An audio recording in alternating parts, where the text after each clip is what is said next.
ബേസിലൊക്കെ പറഞ്ഞിട്ടുണ്ട് ഒരു പക്ഷേ സിനിമയിൽ വന്നില്ലായിരുന്നെങ്കിൽ ഞാൻ ഒരു കണ്ടന്റ് ക്രിയേറ്റർ ആയതിനെ ഞാൻ ചോദിക്കുന്നത്.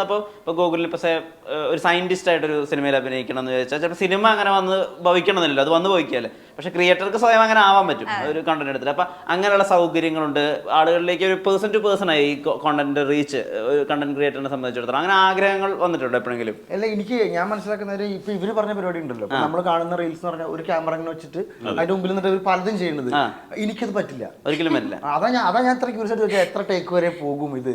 പിന്നെ നിങ്ങൾക്ക് ഏതാണ് എളുപ്പം, റീൽസിൽ അഭിനയിക്കുന്നതാണ് എളുപ്പം, സിനിമ അഭിനയിക്കുന്നതാണ് എളുപ്പം? അങ്ങനെയൊന്നുമില്ല, രണ്ടും എനിക്ക് ഏകദേശം ഒരേപോലെ. പക്ഷേ റീൽസ് എന്ന് പറയുമ്പോൾ നമ്മള് സ്വന്തമായിട്ട് നമ്മളൊരു സാധനം ഇപ്പൊ ഒരു സ്ഥലത്ത് പോകുന്ന സമയത്ത് നമ്മൾ അവിടെയുള്ള കാഴ്ചകളും നമ്മൾ ആ എക്സൈറ്റ്മെന്റ് നമ്മൾ ഷെയർ ചെയ്യാണല്ലോ. മറ്റേ സിനിമ എന്ന് പറയുമ്പോൾ ഓൾറെഡി അതിന്റെ സ്ക്രിപ്റ്റും എല്ലാ കാര്യങ്ങളും പക്കായിട്ട് അവിടെ ഒരു സൈഡിലുണ്ട്. നമ്മൾ ആ ഡയലോഗ് കാണപ്പാടും പഠിച്ച് എന്താ പറയാ, നമുക്ക് ഡയറക്ടർ പറഞ്ഞു തരുന്ന പോലെയോ അല്ലെ സ്ക്രിപ്റ്റ് റൈറ്റർ എന്താണോ അവർക്ക് എന്താണോ ആവശ്യം അതാണല്ലോ നമ്മൾ കൊടുക്കുക സിനിമയില്. മറ്റേത് നമ്മുടെ ഓൺ ആവുന്ന സമയത്ത് നമുക്ക് എന്ത് വേണമെങ്കിലും എനിക്കിത് പറ്റില്ല, അതാ ഞാൻ പറഞ്ഞത്. എനിക്ക് അഭിനയിക്കണമെങ്കിൽ എനിക്കൊരു ഡയറക്ടർ വേണം, സഹായം വേണം, ഡയറക്ടർ വേണം, ഇതാണ് പരിപാടി. ഇങ്ങനെ അതിനകത്ത് മറ്റേ സംഭവമില്ലേ, ഇന്ന് എന്റെ പിറന്നാൾ ദിവസമാണ്, ഇന്നാണ് 22K. ഈ പരിപാടി ഞാൻ നക്ഷത്രമുണ്ട് മൊബൈലുകൾ അത് ചെയ്തു കൊടുത്തില്ല, അവർക്ക് പിണക്കവും ആശംസകൾ ഓണത്തിന്റെ സമയമാണല്ലോ. ചെയ്യുന്നറിയോ പിന്നെ ഗോകുലൻ ചേട്ടാ, എനിക്ക് സ്വന്തമായിട്ട് ഡയറക്ടർ എന്റെ കൂടെ ഉള്ളതിനെ കൊണ്ട് എനിക്ക് പിന്നെ കുഴപ്പമില്ല. പുള്ളിക്കാരൻ എന്തെങ്കിലും നിങ്ങൾ സംസാരിച്ച് പോക്കോ.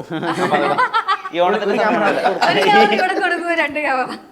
ഈ ഓണാഘോഷം, വടംവലി, ഈ തിരുവോണം, പൊന്നോണം, 2K 25 എന്നൊക്കെ പറഞ്ഞിട്ടുള്ള അങ്ങനത്തെ ഈ വിഷസ് വരുന്ന സമയത്ത് നമ്മൾ ചിലപ്പോൾ പേഴ്സണലി അത്ര സമയത്ത് അത്ര ഓക്കെ ആയിരിക്കണമെന്നില്ല, ഒരാൾക്ക് വിഷു കൊടുക്കാൻ വേണ്ടി മാത്രം. അതിനെ ഓവർകം ചെയ്യണത് എങ്ങനെയാ? ഭയങ്കര, കാരണം അവർക്ക് പണക്കം വരുമല്ലോ. എന്താ അയച്ചു തരാത്ത എന്താക്കാം, നമുക്കൊന്ന് അയച്ചു തരാം. നമ്മൾ ചിലപ്പോൾ കാറിലായിരിക്കും വണ്ടി ഓടിച്ചോണ്ടിരിക്കുക, എങ്ങനെയും അയച്ചു. നമ്മുടെ കോലം ചിലപ്പോൾ പന്ന കോലായിരിക്കും, പന്ന ഡ്രസ്സായിരിക്കും. ഇത് പണ്ടാലും പറഞ്ഞെടുക്കണ്ടേ, ഇന്ന സ്ഥലത്ത് ഇന്നത് അത് ഇത് കാണാതെ പഠിച്ച് മൊബൈൽ എടുക്കും, ചിലപ്പോൾ ശരിയാകും. ഭയങ്കര പാടുള്ള പരിപാടി. നമ്മൾ സിനിമയാണോ, സിനിമ എന്ത് തലകുത്തി പറഞ്ഞു, എന്ത് ഡയലോഗാണ് ഞാൻ പറഞ്ഞത്. അല്ല, ഇതിപ്പോ ഞാൻ ചെയ്തിട്ടുണ്ട്. ഇപ്പൊ ഞാൻ ഫിൽട്ടർ ചെയ്തു. ഞാനിപ്പോ വളരെ ക്ലോസ് ആയിട്ടുള്ളവർക്ക് മാത്രമേ അയക്കുള്ളൂ. പിന്നെ എന്ത് പരിപാടിയാണെന്നൊക്കെ അയക്കുള്ളൂ. ചിലര് പണ്ട് എന്നോട് ചേട്ടാ ഞങ്ങളുടെ ഫാമിലി മീറ്റ് ആണ്, കുടുംബസംഗമാണ്, അതിന് ഇവര് പറയുമ്പോ എളുപ്പമല്ലടാ, നിങ്ങൾക്ക് പറഞ്ഞാൽ മതിയില്ലേ. അപ്പൊ കിട്ടുന്ന കണ്ടന്റ് എഡിറ്റ് ചെയ്യും ഞാൻ. നമസ്കാരം, ഞാൻ ഗോകുലൻ, എല്ലാവർക്കും പൊന്നോണ ദിനാശംസകൾ. അതിന്റെ കൂടെ ഞങ്ങളുടെ മോഡൽ എഞ്ചിനീയറിംഗ് കോളേജ് അവരുടെ ഇതിന്റെയൊക്കെ പേര് കേൾക്കണം കേട്ടോ. ഞങ്ങളുടെ അങ്ങനെയൊക്കെ ആയിരിക്കും ഒരു ടെക്നിക്കൽ അതിന്റെ ആ ഇവന്റിന്റെ പേര് അങ്ങനെ ആയിരിക്കും.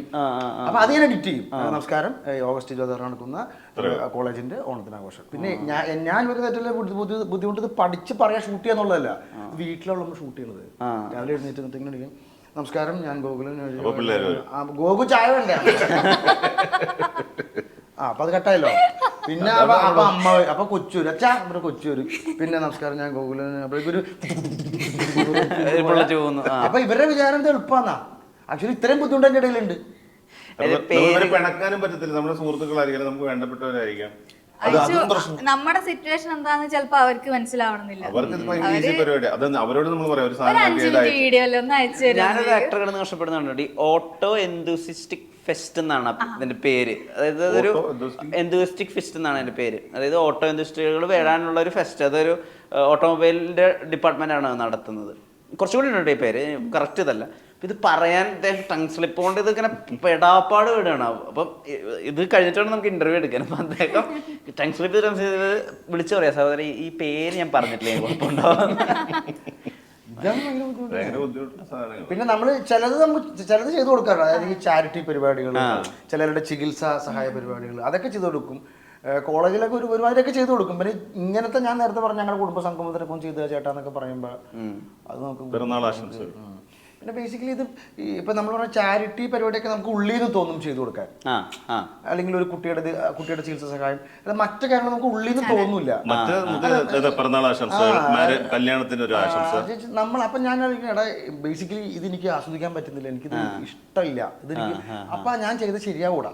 അങ്ങനെ എന്റെ ഞാൻ ഒരാളെ ആശംസിക്കുമ്പോ എന്റെ ഉള്ളിൽ നിന്ന് ഒരു ആശംസ തോന്നണ്ടേ. അളിയാ നന്നായിട്ട് പാട്ടറ അടിപൊളി ആവട്ടറ എന്ന് പറയണമെങ്കിൽ ആ പരിപാടി നല്ലതാണെന്ന് എനിക്ക് ഉള്ളിൽ നിന്ന് തോന്നുന്നുണ്ട്. അളിയ എനിക്കിത് ഉള്ളിൽ നിന്ന് തോന്നലടാ, പിന്നെ ഞാൻ പറഞ്ഞ ശരിയാവും, അതൊന്നും കുഴപ്പമില്ല ഓർമ്മ ചെയ്തിട്ട്. കാരണം അവര് നോക്കുമ്പോ അവർക്ക് ഒരു സന്തോഷമാണ്, അവര് അതിനു വേണ്ടി. അപ്പൊ നമ്മള് പൈസ ചെലവില്ലല്ലോ, പൈസ കിട്ടത്തില്ല. പോലീസ് ഓഫീസർ ആണല്ലോ, അപ്പോൾ അവരുടെ ഒരു ബോഡി ലാംഗ്വേജ് ഉണ്ട്, ഇരുത്തം പോലും സ്ട്രെയിറ്റ് ആയി കാലുകൾ ക്രോസ് ചെയ്തിട്ടാണ് അവർ ഇരിക്കുക. സിനിമയിൽ മാത്രമേ ഉള്ളൂ, സാധാരണ പോലീസ് ഓഫീസർക്ക് ഫുള്ളായിട്ടൊക്കെ ഇങ്ങനെ. സിനിമയിൽ ഭയങ്കര പ്രശ്നമാണ്. അല്ല, പക്ഷെ ഒരു ഒഫീഷ്യൽ മീറ്റിങ്ങിനൊക്കെ അവർ കുറച്ച് സ്റ്റിഫ് ആയിരിക്കുന്നതായിട്ട് ഞാൻ അപ്പൊ നമ്മളുടെ സ്ഥിരം രീതികളുടെ അപ്പുറത്ത് കുറച്ചുകൂടി ഒരുങ്ങേണ്ടത് കണ്ടല്ലോ. ഇപ്പൊ ഓരോ ഷോട്ട് അഭിനയിക്കുമ്പോഴും അവിടെ ഇമോഷൻസ് ഒക്കെ കാണിക്കുകയും വേണം. അപ്പൊ നമ്മുടെ ഈ സിനിമകളിൽ നിന്ന് വരുന്ന പോലീസുകാരായിരിക്കും റെഫറൻസ്, അതോ ഉള്ളിൽ നിന്ന് അങ്ങനെ ഇങ്ങനെയൊക്കെയാണ് പോലീസുകാരെന്ന് മനസ്സിലാക്കിയിട്ടാണോ ചെയ്യുക? കാരണം ഞാൻ അറിയാലോ, നമ്മള് കണ്ടു വളർന്ന ആള്, അദ്ദേഹത്തിന്റെ പടങ്ങൾ കണ്ടിട്ടാണ് വളർന്നത്. അപ്പൊ ഞാൻ പറയുന്നത് ഇൻസ്പെക്ടർ ബിൾട്ടൺ, അവനാഴി, പിന്നെ അത് ഒരു പടം ഉണ്ടായിരുന്നു രതീഷേട്ടനും ഇന്നലെ പറഞ്ഞ അവന്റെ പേര് ഇന്നലെ അത് അങ്ങനെ കുറെ സിനിമകൾ അദ്ദേഹം ചെയ്തു വെച്ചിട്ടുണ്ട്, സുരേഷ് ഗോപി സാർ ചെയ്തു വെച്ചിട്ടുണ്ട്. ഇവരെ കണ്ടാണ് നമ്മൾ സിനിമ വളരുന്നത്. നമ്മൾ പോലീസ് സ്റ്റേഷനിൽ പോകേണ്ട അവസ്ഥകൾ വന്നിട്ടില്ല, വരുത്തായിരിക്കും, പേടിയുള്ളതായിരിക്കും, അത് നമുക്ക് ആവശ്യമില്ല. അപ്പൊ പോലീസ് ഓഫീസേഴ്സ് പല ആളുകൾ പല രൂപത്തിലാണ്. അപ്പൊ മമ്മൂക്ക എത്ര പോലീസ് ഓഫീസർ ചെയ്തിട്ടുണ്ടെങ്കിലും എത്ര ഗെറ്റപ്പിലാണ് ചെയ്തത്, പുള്ളി പല സ്റ്റൈലിലേക്ക് ചെയ്ത് വെച്ചത്. അപ്പൊ ഇതൊക്കെ നമ്മുടെ ഉള്ളിലുണ്ടാവും. നമുക്ക് സിനിമ എന്ന് പറഞ്ഞാൽ അവരോടൊക്കെയുള്ള ആരാധന. പിന്നെ യൂണിഫോം ഇടുമ്പോൾ നമ്മൾ വേറെ യൂണിഫോം ഇടുമ്പോൾ പോലീസ് ആകും. അത് ഞാൻ ഫീൽ ചെയ്തിട്ടുണ്ട്. കാരണം യൂണിഫോമിലുള്ള ആദ്യ കോമ്പിനേഷൻ എങ്ങനെ അഷ്കർ, ഞാൻ SI ആയിട്ടിരിക്കുന്ന സ്റ്റേഷനിലേക്ക് അഷ്കറിന്റെ ക്യാരക്ടർ ആദ്യം വരുന്നത് ഒരു കാഷ്വൽ ഡ്രസ് ഇട്ടിട്ടാണ്. അപ്പൊ അദ്ദേഹത്തിന്റെ ബോഡി ലാംഗ്വേജ് പരിപാടി, പിന്നെ അദ്ദേഹം പോയിട്ട് ഒരു നെക്സ്റ്റ് ഷോട്ടിൽ യൂണിഫോം അപ്പൊ അഷ്കറിന്റെ ബോഡി ലാംഗ്വേജ് മാറി. അത് എനിക്ക് ഫീൽ ചെയ്തിട്ടുണ്ട്. അപ്പൊ അത് അദ്ദേഹം ഉണ്ടാക്കിയെടുത്താണ്. ഞാൻ ഇപ്പൊ യൂണിഫോമിന്റെ മാത്രം പരിപാടിയല്ല കേട്ടോ. അത് യൂണിഫോം നമ്മളൊരു ഇതാണ്, നമുക്കൊരു വേറെ സെറ്റപ്പിലേക്ക് എത്തും. അല്ലാതെ നമ്മള് സാധാരണ കാഷ്വൽ ഡ്രസ് ഇടുമ്പോൾ അത് വേറെ, യൂണിഫോം ഇട്ട് വേണ്ടത് വേറെ. അല്ല, അത് വരും ചിലപ്പോൾ നമ്മൾ ചില സിനിമയിലൊക്കെ ഇപ്പൊ മുണ്ടെടുത്തൊക്കെ അഭിനയിക്കേണ്ടി വരുമ്പോൾ നമ്മുടെ ബോഡി ലാംഗ്വേജ് അങ്ങനെ എനിക്ക് അങ്ങനെ ആവും. മുണ്ടൊക്കെ കൊടുത്ത് അഭിനയിക്കേണ്ടി വരുമ്പോൾ ബോഡി ലാംഗ്വേജ് അങ്ങനെയാണ്. പക്ഷെ നമ്മൾ പാൻറ് ഇട്ടാണെങ്കിൽ വേറെ കുറച്ചുകൂടി ബോഡി ലാംഗ്വേജ് വേറെ വരും. അപ്പൊ കോസ്റ്റ്യൂമൊക്കെ നമ്മൾ സ്വാധീനിക്കുന്നുണ്ട് ഇല്ലേ? ഇല്ലേ, നിങ്ങൾ റിലേക്ക് ചെയ്യുമ്പോൾ പിന്നാണ് നമ്മുടെ ക്യാരക്ടർ ഇത് ചെയ്യണം, ഇതാണ്. അപ്പൊ അതിനുവേണ്ടി ഞാൻ ബോഡി ഒരുപാട് കുറച്ചിരുന്നു, ഒരുപാട് ചേഞ്ചസ് വരുത്തിയിട്ടാണ് നമുക്ക് ആ യൂണിഫോം ഫിറ്റ് ആകുന്നത്. നമ്മുടെ ഈ മൂവിയിൽ 2 കാലഘട്ടം വരുന്നുണ്ട്. രണ്ട് പീരീഡ് ഉണ്ട്. അപ്പൊ അതിന് ഫസ്റ്റത്തെ ചേട്ടൻ നല്ല എന്താ പറയാ കുറച്ചൊരു വണ്ണുള്ള ടൈപ്പ് ആയിരുന്നു. പിന്നെ അതിനുശേഷം ഈ ഒരു പോലീസ് ഗെറ്റപ്പിലേക്ക് എത്തുന്ന സമയത്ത് നമുക്ക് എന്തായാലും ഒരു ഫിറ്റ്നസ് ആവശ്യമാണല്ലോ. മറ്റേ ഒരു പോലീസ് എന്നുള്ള ആ ഗെറ്റപ്പിലേക്ക് വരുമ്പോൾ എന്തായാലും ബോഡി സ്ട്രക്ചർ നമ്മൾ കീപ്പ് ചെയ്യണം. അപ്പൊ അതിനു വേണ്ടി കുറച്ചൊരു ഗ്യാപ്പ് എടുത്ത് അങ്ങനെ നല്ല റിസ്ക് എടുത്തിട്ടാണ് ഈ ഒരു മൂവി പുള്ളിക്കാരൻ പോലീസായിട്ട് അഭിനയിച്ചിട്ടുള്ളത്. സിനിമയുടെ സിവിൽ എഞ്ചിനീയർ ആണോ? സിവിൽ. എനിക്കും ഇതുപോലെ തന്നെ 2 കാലഘട്ടം കാണിക്കുന്നുണ്ട്. അപ്പം അതില് ഫസ്റ്റ് ഒരു കോളേജ് പോർഷൻ ആണുള്ളത്. അതില് സോങ്, പിന്നെ ഫൈറ്റ് വരുന്നുണ്ട്. പിന്നെ ഞാൻ രാഹുൽ മാധവിന്റെ പേരായിട്ടാണ് ഞാൻ ഇതിൽ ചെയ്തിരിക്കുന്നത്. അപ്പോൾ ആ ഒരു കാലഘട്ടം കാണിക്കുന്നുണ്ട്. അതുപോലെ തന്നെ രാഹുലേട്ടൻ